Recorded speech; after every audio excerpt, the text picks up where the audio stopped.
You sit down at almost any restaurant in America, and before you say a single word, someone sets this down in front of you. A tall glass of ice water, and you will drink it without a second thought, because this is the most normal thing in the world. I want to start a conversation about that glass. 3 honest questions. 1. What does ice-cold water actually do to your digestion? 2. Where is the science solid and where is the just a good story? I will tell you both. 3. Why is this perfect first step in what I'm calling the creating health movement? I'm Dr. Jingduan Yang, have practiced integrative medicine for over 30 years and a board-certified psychiatrist and 5th generation of Chinese medicine doctor. Modern medicine is brilliant at treating disease most of the time after it shows up, but it does almost nothing to create health before you are sick. And creating health can't come from a doctor. It has to come from you, from the ordinary choices only you control. I will always tell you where the science is strong and where it isn't. No fear-mongering, no overwhelming. That honesty is the whole point. So let me hold myself to it right now with the ice water. When you eat, something dramatic happens inside you that you never feel. Your digestive organs suddenly demand a huge surge of blood. It is called postprandial hyperemia, and it's not subtle. Blood flow to the main arteries feeding your stomach jumps around 60% within minutes. The blood flow through the artery feeding your intestines can more than double, up about 130%. And it stays elevated for up to 2 or 2.5 hours. Why? Because digestion is work, breaking food down, absorbing nutrients, moving everything along. That takes oxygen, and oxygen arrives in blood. During and right after meal, your gut is one of the most blood-hungry places in your entire body.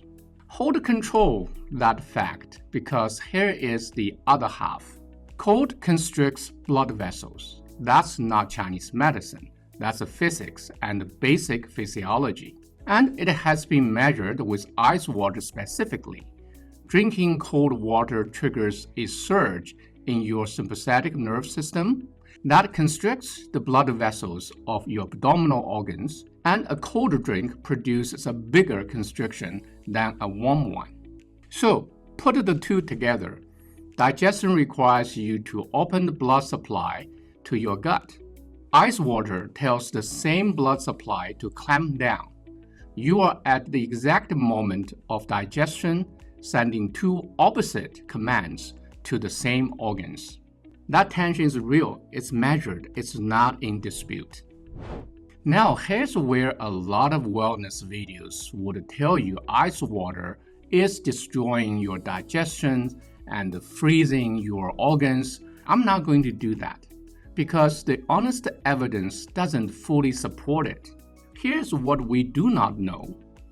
The cold effect is fast, but brief. Your stomach warms that ice water back up remarkably quickly. Intragastric temperature drops when the cold hits, then climb back within about 5 minutes. Your body is built to buffer this, and the popular claims that the cold water slows your digestion to crawl. The data is actually mixed. One study found cold water left stomach faster, not slower.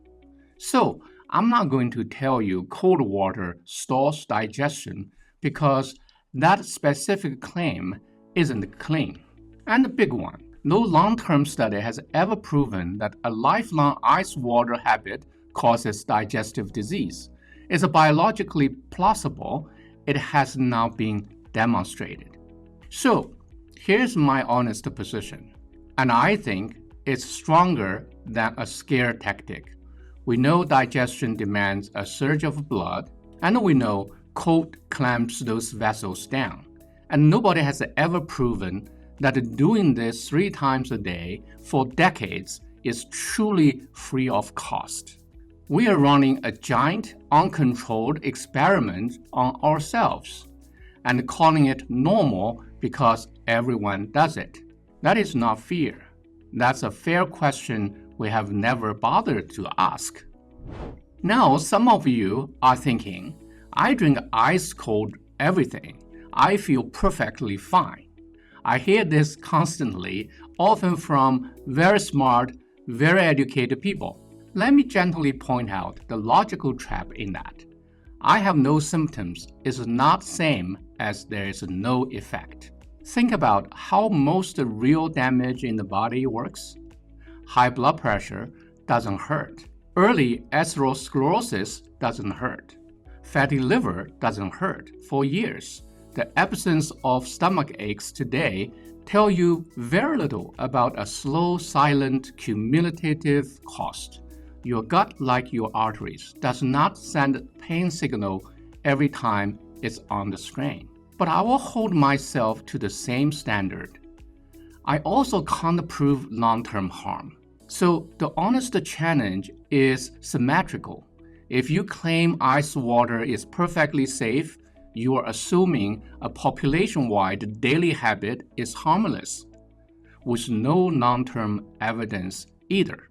Which of us is really making the big unproven assumption? The scientific answer isn't, I feel fine, so it's fine. It's, we don't actually know. So let's stop pretending the question is settled. Here's something that should make us curious. America is the extreme of ice culture. We fill the glass with ice first, then pour. Europe is lukewarm about it. You often have to hunt for ice in Paris. And across East Asia, there is a strong cultural belief that warm drinks are better for you. Warm water and hot tea with meals are the norm. Now, look at the reflux disease, GERD, across those same regions. In ice-loving North America, it affects roughly 20% of people. In Europe, around 15%. In warm drink East Asia, under 8%. Roughly a 2.5-fold difference, running in the same direction as the ice habit. Now, I have to be honest again. That does not prove ice causes reflux. The biggest reason is obesity. Excessive weight strongly drive reflux, and the West is far heavier than East Asia. Diet, testing, genetics all differ too. This is a hint, not a verdict. But it is exactly the kind of hint that should make us say, why has nobody studied this properly? That is a question worth funding and worth talking about. Now let me add the lens I have used for 30 years, and I label it clearly as a different framework, and one with centuries of careful observation behind it. In Chinese medicine, your digestion is run by spleen-stomach energetic system. Think of it as the engine that transforms food into usable energy. And that engine is understood to run on warmth. The classic image is a cooking pot over a gentle fire. To transform food, you need that fire lit. Now picture what ice-cold water does to a warm cooking pot. It doesn't help the cooking. In this framework, habitually pouring cold into that system, day after day, gradually weakens the digestive fire. Over time, that shows up as sluggish digestion, bloating, heaviness, low energy after meals, and a difficulty transforming food efficiently. And here's where the two worlds quietly agree. That the modern finding, cold constricting the blood vessels your digestion depends on, is a physical echo of the same idea, different language, same direction. Cold works against the warmth digestion needs. When a system built on ancient observation and a system built on modern measurement point the same way. That's worth paying attention to. So what do you do with this?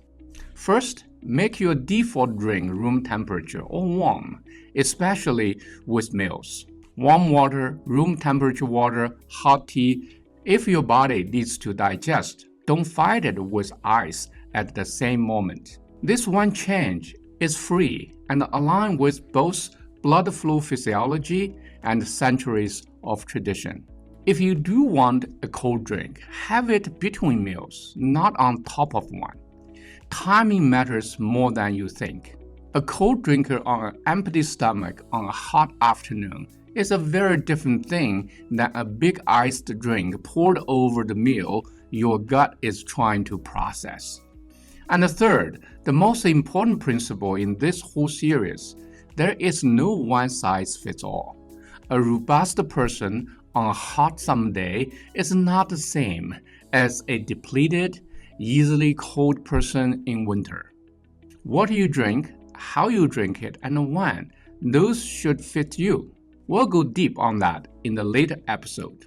You don't need to fear a glass of ice water. You just need to see it and choose it instead of having it handed to you on autopilot. That's the whole spirit of the Creating Health movement. We didn't cure disease today. We did something that comes before disease. We questioned one invisible daily habit and took the choice back. That's where health actually begins. This is episode 1. Next, we go on a layer deeper. Because when the cold drink also has sugar in it, something happens that's genuinely worse than either one alone. That's the double hit. If you want the tools, go to accesswell.com. You'll find the self-assessment and the practical guides for what, how, and when to drink for your own constitution. Send this to one person who drinks their ice water without even think about it. That's how a normal habit becomes a visible choice again, one glass, one person at a time. I will see you in the next one.